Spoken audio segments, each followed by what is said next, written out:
Assalamualaikum warahmatullahi wabarakatuh. Selamat pagi anak-anak semua.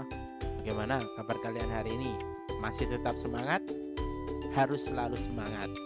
Hari ini kita akan melanjutkan pembelajaran di tema 1 muatan pembelajaran SPTP mengenai memahami patung kelas 6. Sebelum kita mulai pembelajaran hari ini, marilah kita berdoa terlebih dahulu dengan membaca basmalah bersama-sama. Bismillahirrohmanirrohim. Kalau sudah siap, mari kita mulai pembelajaran hari ini. Mengenal karya seni. Seni rupa itu dibedakan menjadi dua, yaitu ada 2 dimensi dan juga 3 dimensi. Apa bedanya? 2 dimensi adalah karya seni yang dapat dilihat dari satu sudut pandang saja dan mempunyai dimensi panjang dan lebar. Contohnya apa? Contohnya ada lukisan batik. 3 dimensi adalah seni rupa atau karya seni yang berbentuk bangun ruang, memiliki volume, ada panjang, ada lebar, dan ada tinggi. Contoh 3 dimensi adalah karya sebuah patung.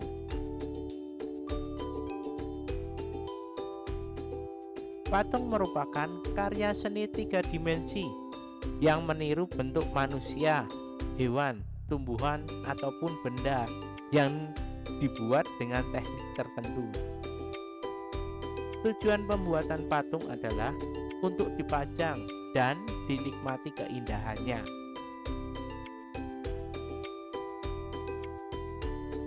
Patung Nusantara. Patung Nusantara yang cukup terkenal adalah patung dari daerah Kasongan yang ada di Yogyakarta.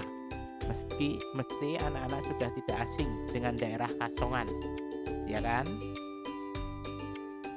Patung dari Kasongan umumnya terbuat dari tanah liat atau yang biasa kita sebut dengan gerabah. Hasil kerajinan gerabah dari Kasongan biasanya bermacam-macam, banyak macamnya, seperti patung Punokawan atau patung Loro Blonyo. Fungsi patung. Fungsi patung yang pertama untuk patung dekorasi. Patung dekorasi dibuat untuk memberikan keindahan suatu ruangan juga lingkungan eksterior. Contoh patung dekorasi, ini patung dekorasi untuk taman. Yang kedua ada patung monumen. Patung monumen dibuat untuk mengenang jasa tokoh atau kelompok tertentu seperti pahlawan suatu negara atau memperingati peristiwa sejarah. Ini adalah contoh patung monumen, ya, monumen 1 Maret.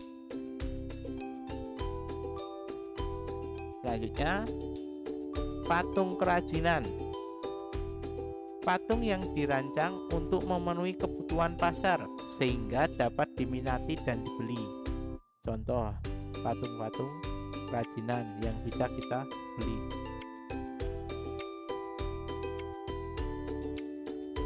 Selanjutnya patung arsitektur. Patung yang dibuat untuk menunjang dan melengkapi konstruksi sebuah bangunan. Jadi sebuah bangunan itu meski ada patungnya, yaitu adalah namanya patung arsitektur. Kemudian patung seni. Patung seni dibuat untuk kepentingan yang estetis dan bisa menjadi eksperimental dari bentuknya. Ingat, seni itu tidak selalu indah. Ini contohnya. Menurut kita ini bentuknya aneh, tapi menurut orang yang tahu seni atau paham seni, dia mempunyai kreativitas yang baik atau pandangan sendiri dengan patung seperti ini. Yang terakhir, patung religi. Bagi beberapa agama dan kepercayaan, patung memiliki unsur dan makna religius, digunakan sebagai sarana beribadah. Ini pasti banyak kalian temukan di tempat-tempat ibadah. Ada patung, nah itu namanya patung religi. Bahan pembuat patung. Ada yang tahu bahan pembuat patung? Bahan pembuatan patung itu dibedakan menjadi dua. Ada bahan lunak dan bahan keras.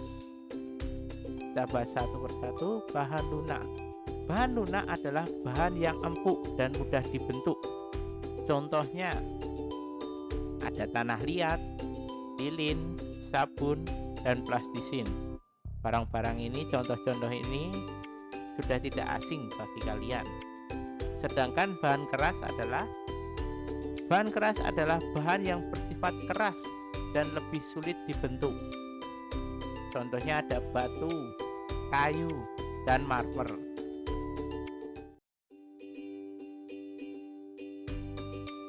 Alat membuat patung. Yang pertama, pahat atau palu. Gunanya untuk memahat sehingga membentuk objek yang diinginkan. Yang kedua, ada amplas. Digunakan untuk menghaluskan permukaan patung atau menghaluskan patung itu. Amplas. Yang ketiga, ada alat las. Untuk menggabungkan bahan logam dan merakitnya menjadi bentuk tertentu. Yang keempat, ada meja putar. Gunanya untuk membentuk patung dengan objek tabung atau silinder atau lingkaran. Yang kelima adalah butsir, semacam pisau atau alat sudip untuk mengukir bahan yang lunak. Untuk pahat atau palu, amplas, dan alat las biasanya digunakan untuk bahan yang keras, sedangkan meja putar dan butsir itu digunakan untuk bahan yang lunak.